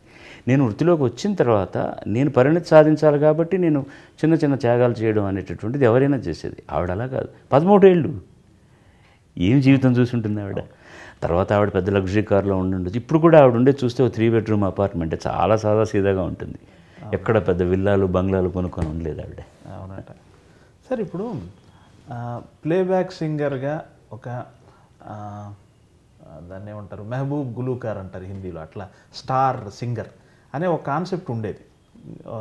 లతా మంగేష్కర్, ఆశా భోంస్లే, సుశీలమ్మ గారు, మీరు, బాలు గారు, ఘంటసాల గారు, మహమ్మద్ రఫీ, జేస్దాస్. ఆ శకం అయిపోయిన తర్వాత మెహబూబ్ గులూకార్, ఈ స్టార్ సింగర్ అనే కాన్సెప్ట్ ఇంక ఎందుకు పోయింది? ఇక ఎందుకు మీ స్థాయికి మిగతా వాళ్ళు ఎవరు రీచ్ కాలేకపోతున్నారండి? స్టార్ ఛానల్లో వచ్చే స్టార్ సింగర్లు అంటున్నారు కదా. అలా కదా నా ఉద్దేశం. నేను I was just making it lighter weight. కష్టం సార్ అది. కారణం ఏంటంటే ముఖ్యంగా ఒక కొత్త నేపథ్య గాయన్ని తీసుకుంటే వాళ్ళకి ఎక్కువ అవకాశాలు ఇచ్చి వాళ్ళకి పదును పెట్టి వాళ్ళ చేత మంచి జాబ్ని రాబట్టాలని తాపత్రయం ఉండేది. ఇప్పుడు చాలామంది సింగర్స్ వచ్చారు, టాలెంటెడ్ సింగర్సే వచ్చినా ఏమవుతుందంటే ఏదో వెరైటీ అనేటటువంటి ఒక మాటను వాడుతూ ఒకే సినిమాలో ఒక హీరోకి 4 సింగర్ చేత పాడిస్తున్నారు. అది కూడా పర్వాలేదు, గతంలో కూడా 1-2 సార్లు జరిగాయి. ఒకే పాటను 3 పాడడం ఏంటి? అది కూడా ఫ్యాషన్ అయిపోయిన రీతిలో. ఇంకా ఎలా ఉంటారు? ఒక సినిమాలో 4 పాడంగానే ఇంకో కొత్త వాయిస్ వినిపించింది, వాడి చేత పాడిద్దాం అని వాళ్ళని తీసుకురావడం. లేదా ఇప్పుడు ఏ భాషలో పాడుతున్న వాళ్ళు మరో భాషలో పాడినా తప్పు లేదు, ఆ భాషకు న్యాయం చేసినంత వరకు తప్పే లేదు. ఇప్పుడు ఎవరో ఒక పెక్యులర్ వాయిస్ ఒక యాడ్లో వింటాను అనుకోండి, మనం ఎందుకు పాడించకూడదు అని తీసుకురావాల్సిన అవసరం లేదు. అది ఎప్పుడంటే ఇక్కడ ఎవరైనా ఆ పాటకు అతనిలా న్యాయం చేయలేరు అనుకునే పరిస్థితుల్లో తప్పకుండా పిలుచుకురావాలి. మేమందరం అలా పాడిన వాళ్ళమే కదా మిగతా భాష. నాకు అభిప్రాయం. ఇప్పుడు ఏమవుతోందంటే ఫ్యాషన్ అయిపోయింది. అసలు కొన్నిట్లు కొంతమంది పేరు కూడా తెలియదు మనకు. పాపం వస్తున్నారు, ఓ 10-15 పాటలు పాడి కొద్దిగా సంపాదించుకుంటున్నారు, మళ్ళీ వాళ్ళు మర్చిపోబడుతున్నారు, ఇంకెవాళ్ళు వస్తున్నారు. దానివల్ల ఏమీ జరగదండి. ఇప్పుడు త్యాగం అంటే ఎలా జరగాలంటేనండి, మీరు నిజంగా ఒక తరం అయిపోతుంది, ఆ తర్వాత ఇంత మంచి వాళ్ళు రావాలి అనుకున్నప్పుడు వీళ్ళలో ఉన్న బెస్ట్ ఒక 2 అబ్బాయిలని 2 అమ్మాయిలను తీసుకుని వాళ్ళకి ఎక్కువ ఎక్స్పోజర్ ఇవ్వాలి, ఎక్కువ అవకాశాలు ఇవ్వాలి, ఎక్కువ మంచి మంచి పాటలు పాడే అవకాశాలు ఇవ్వాలి. అప్పుడు వాళ్ళు నిలదొక్కుకోవడానికి అవకాశం ఉంటుంది. ఇప్పుడు కేవలం మాధ్యమం ఉంది కదా, దాంట్లో ఏవో కార్యక్రమాలు అందరూ కనపడుతున్నారు, పాపులర్ అవుతున్నారు, సంపాదించుకుంటున్నారు, వెళ్ళిపోతున్నారు తప్ప ఎవరికి ఆత్మసంతృప్తి లేదు. ఇంకొక పాయింట్ ఆలోచిస్తే వాళ్ళు నిలదొక్కుకోవడానికి ఇప్పుడు నాకు వచ్చిన కొత్తల్లో నేనంటే నేనే ఫస్ట్ అన్ని పాటలు పాడిన సినిమా. దాంట్లో ఉన్నటువంటి పాటల ద్వారా అన్ని రకాలు పాడగలడు అని ఒక చిన్న అవగాహన జనానికి, ఒక చిన్న అంగీకారం దొరికింది. ఆ తర్వాత ఏ దివిలో విరిసిన పారిజాతమో, ఇతను సెమీ క్లాసికల్ కూడా పాడగలడు, మామ చందమామ, ఇవన్నీ పాడుతూ పాడుతూ ఆడవే మయూరి, సంస్కృత సమాసాలను కూడా వీడు బాగా ఉచ్చరించగలడు. కాస్త ముందుకు వెళ్ళిన తర్వాత శంకరాభరణం, పాస్పోర్ట్, వీడికి సెమీ క్లాసికల్తో పాటు లలితమైన క్లాసికల్ సాంగ్ సినిమాకు సంబంధించింది కూడా పాడగలడు అని అంతకుముందు హలో బాలు అనేవాళ్ళు నమస్కారం అండి అనడం మొదలెట్టారు. కారణం ఏంటి? ఈ పరిణామ దశలో నాకు మంచి మంచి మంచి పాటలు ఇచ్చారు. నాకు వాటిని నేను చక్కగా పాడాను, 2 పక్కలా ఉంది అది. ఇప్పుడు అలాంటి సందర్భోచితమైన పాటలు ఎక్కడున్నాయండి? ఏ పాట ఇచ్చినా పాడగలిగేటటువంటి విజ్ఞానం ఉన్నటువంటి గాయని గాయకులు ఉన్నా కూడా నాలాంటి వాడికి దొరికినటువంటి మంచి పాటలు వాడికి దొరకట్లేదు. అది ఇచ్చే రికగ్నిషనే వేరే, అది ఇచ్చేటటువంటి మర్యాదే వేరే. ఇప్పుడు ఒకే రకం పాట 10 మంది పాడుతున్నప్పుడు అందులో వాడు పాడాడు కదా, ఇందులో వీడిని పాడిస్తామని అనుకుంటున్నారు తప్ప అలాంటి సందర్భం, ఆ సందర్భానికి తగిన పాట ఎక్కడొస్తున్నాయి? ఇవన్నీ కాలంతో వచ్చేటటువంటి మార్పులని సరిపెట్టుకోవాల్సి వస్తుంది. But still they can do it. ఒకటే కాదు, టెక్నాలజీ వచ్చిన తర్వాత ఎన్ని జరుగుతున్నాయి. కలిసి పనిచేయడం అనేటటువంటిది ఉండట్లేదు. నేను ఇక్కడ పాడతాను, శ్రేయ ఘోషాల్ బాంబేలో పాడుతుంది, లేదా శంకర్ మహాదేవన్ బాంబేలో పాడతాను, నేను మెడ్రాస్లో పాడతాను. కలిసి పనిచేయడం అనేటటువంటి జరగడమే లేదు. కవి ఉండట్లేదు రికార్డింగ్లో. ఒక్కోసారి రాసిచ్చిన వాళ్ళు మ్యూజిక్ డైరెక్టర్ బాంబేకి వెళ్ళడానికి ఎవరో కొంతమంది మాత్రమే వెళ్తారు, కొంతమంది అసిస్టెంట్ డైరెక్టర్ని పంపిస్తాడు. ఆ సాంగ్ కాపీ తీసుకెళ్ళి అతనికి తెలిసిన తెలుగులో అది డిక్టేట్ చేస్తాడు, అతనికి తెలిసిన హిందీలో అతను రాసుకుంటాడు. ఇది దంత్యమా, ఇది చానా, చానా, జానా, జానా ఏమిటి తెలియదు. ఆ లైన్లో ఉన్నటువంటి అర్థాన్ని ఎక్స్ప్లెయిన్ చేసే కవి ఉండగలగాలి పక్కన. లేకపోతే నా 2వ పాట అయినటువంటి కన్నడంలోనే నేను రికార్డ్ చేసిన 2వ పాటే కన్నడం. నాకు కన్నడం భాష ఒకటి ఉందని తెలుసు కానీ ఏమీ తెలియదు. భయపడ్డాను నేను. రంగారావు గారు, వేణు రంగారావు గారని, ఆయన మ్యూజిక్ డైరెక్టర్ కన్నడ సినిమాకి, తెలుగువారు, పిబి శ్రీనివాస్ గారికి కజిన్ బ్రదర్ ఆయన నేను పాడిన మొట్టమొదటి పాటకి వీణ వాయించడానికి వచ్చి నా పాట విని ఆయన సంతోషించి నాకు మొట్టమొదటి పాట ఇచ్చారు.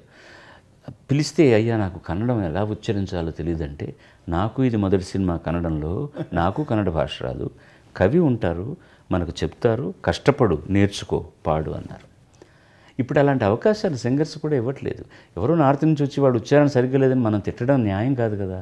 అతను నేర్పించి సరిగ్గా వచ్చే వరకు ఓకే చేసేటటువంటి ఓపిక కావాలి, పాడించగలగాలి. లేకపోతే నన్ను హిందీలో యాక్సెప్ట్ చేస్తారా, నన్ను కన్నడంలో యాక్సెప్ట్ చేస్తారా, మలయాళంలో యాక్సెప్ట్ చేస్తారా, బెంగాలీలో యాక్సెప్ట్ చేస్తారా, మరాఠీలో యాక్సెప్ట్ చేస్తారా? కష్టపడాలి.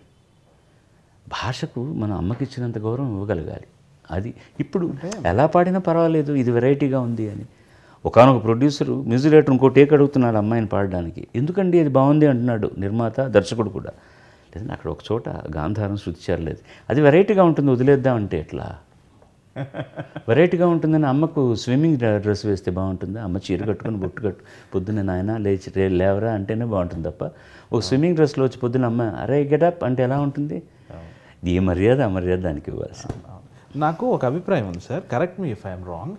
ఇప్పుడు మీరు, లతా మంగేష్కర్, జానకమ్మ, మీరు ఇంత గొప్ప కళాకారులు కావడం నా అభిప్రాయమే సార్. ఇది మీ వ్యక్తిత్వమే కళ రూపంలో రిఫ్లెక్ట్ అవుతుంది కదా. అవునండి. మీ తాలూకు జీవితం తాలూకు గాఢతే మిమ్మల్ని కళాకారులుగా ఈ స్థాయికి తీసుకెళ్ళింది కదా. ఇప్పుడు వస్తున్న కొత్త వాళ్ళ వ్యక్తిత్వం అంత గాఢతకి చేరకపోవటం వల్లే వాళ్ళు మీ స్థాయికి రావడం లేదేమో సార్. మిమ్మల్ని అందరినీ కలిపమంటున్నాను. వాళ్ళు ఒక స్థాయికి వచ్చిన తర్వాతే వాళ్ళ వ్యక్తిత్వం ఏంటని మనకు తెలుస్తుంది. ఆ స్థాయికి రావడానికి ముందరే వాళ్ళని పిందెలోనే తింపేసి అవతల పడేస్తే వాళ్ళ వ్యక్తిత్వం ఏంటని మనకు తెలుస్తుంది. వాళ్ళ వ్యక్తిత్వం ప్రతిఫలింప చేయడానికి అవకాశం ఎక్కువ రావాలి కదా. అలా అతను మంచి మంచి పాటలు పాడినప్పుడే ఓహో ఇతని వ్యక్తిత్వం ఇలా ఉంది కాబట్టి ఇంత మంచి పాట పాడాడు అనుకోవడానికి అతనికి మనం ఆవిడకు మనం అవకాశం ఎక్కడ ఇస్తున్నాం? మీరే ఓ సందర్భంలో అన్నారు ఇక్కడేమీ లేదు ఇక్కడ ఉంది అని. డెఫినెట్గానండి వ్యక్తిత్వం ప్రతిఫలించి తీరుతుంది. నీ నీ గుండె ఎలా ఉందో, నీ మనసు ఎలా ఉందో, నీ బుద్ధి ఎలా ఉందో అది పాటలో కనపడుతుంది. ఆ చిన్న ఈర్ష్య ద్వేషాలు ఉంటే బాగోదండి. నేను ఈ సందర్భంలో ధైర్యంగా ఒక ఎగ్జాంపుల్ చెప్పదలుచుకున్నాను. నా ఎదురుగుండా వచ్చి చేతులు నిలుపుకుంటా ఆహా మీకంటే లేని వాళ్ళు అందరూ అన్నవాళ్ళు వాళ్ళని ఇంటర్వ్యూ చేస్తున్నప్పుడు మీరు ఎందుకండి మీరు బాగానే పాడుతున్నారే అన్నీ బాలసుబ్రహ్మణ్యమే పాడారు లేదండి అంత రాజకీయం అండి తొక్కేశారు అని అన్నటువంటి వ్యక్తిత్వం ఉన్నవాళ్ళు అలాంటి వ్యక్తిత్వం ఉన్నవాళ్ళు అక్కడే ఉంటారు అంతే. ఇప్పుడు నాకు యేసుదాస్ గారి కంటే బాగా పాడాలని తాపత్రయం ఉండాలి, నేను దాన్ని కృషి చేయాలి, బాగా పాడగలగాలి.